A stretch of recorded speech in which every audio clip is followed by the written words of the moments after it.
भारत के साथ यूरोपीय संघ की डील ने अमेरिका को तगड़ा झटका दिया। आलम यह है कि अमेरिकी नेता इस डील से बौखलाए बैठे और अब ये गुस्सा खुलकर बाहर भी आ रहा है। दरअसल अमेरिकी राष्ट्रपति डोनाल्ड ट्रंप प्रशासन के ट्रेजरी सचिव स्कॉट बेसेंट ने तो खुलकर यूरोप पर हमला बोला। बेसेंट ने इस डील को यूरोप की दोहरी नीति करार दिया। उन्होंने कहा कि ये समझौता दिखाता है यूरोपीय संघ ने यूक्रेन को लेकर अपने नैतिक दावों से ज्यादा अपने कारोबारी हितों को अहमियत दी।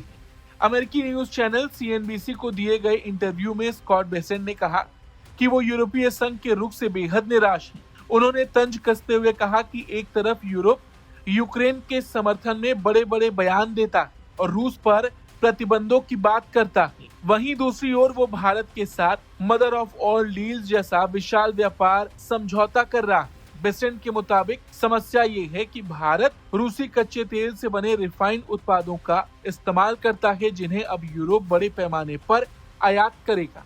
बेसेंट ने साफ शब्दों में कहा, यूरोपीय देशों को जो उनके लिए सही लगे वो करें, लेकिन सच ये है कि उनका ये रवैया बेहद निराशजनक है। उन्होंने आरोप लगाया कि यूरोपीय संघ भारत से उन उत्पादों की खरीद कर रहा है जो रूसी तेल से तैयार किए गए हैं, जबकि अमेरिका इसी मुद्दे पर भारत पर सख्त रुख अपनाए हुए।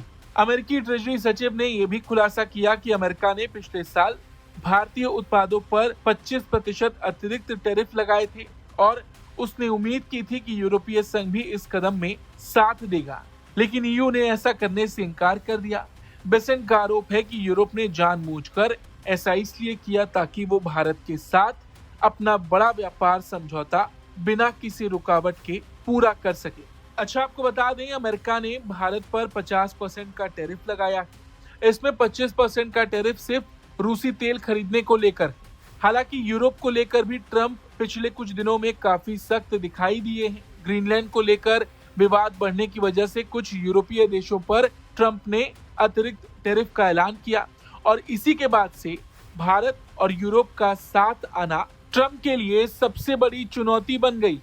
हालांकि भारत ईयू व्यापार समझौते को मौजूदा वैश्विक व्यापार तनाव के दौर में बेहद अहम माना जा रहा है। इस डील का मकसद यूरोप की अमेरिका पर निर्भरता को कम करना और एशिया में अपनी आर्थिक पकड़ मजबूत करना है। समझौते के तहत करीब 97% वस्तुओं पर टैरिफ कम या पूरी तरह खत्म किए जाएंगे, जिससे 2032 तक यूरोपीय निर्यात के दोगुना होने की उम्मीद जताई जा रही है। कुल मिलाकर भारत ईयू डील ने अमेरिका को तगड़ा झटका दिया है और इसी वजह से अब लगातार अमेरिकी नेताओं के इस तरह के बयान देखने को मिल रहे हैं। इस खबर पर आपका क्या कुछ कहना है, कमेंट करके जरूर बताएं। ब्यूरो रिपोर्ट, भारत तक।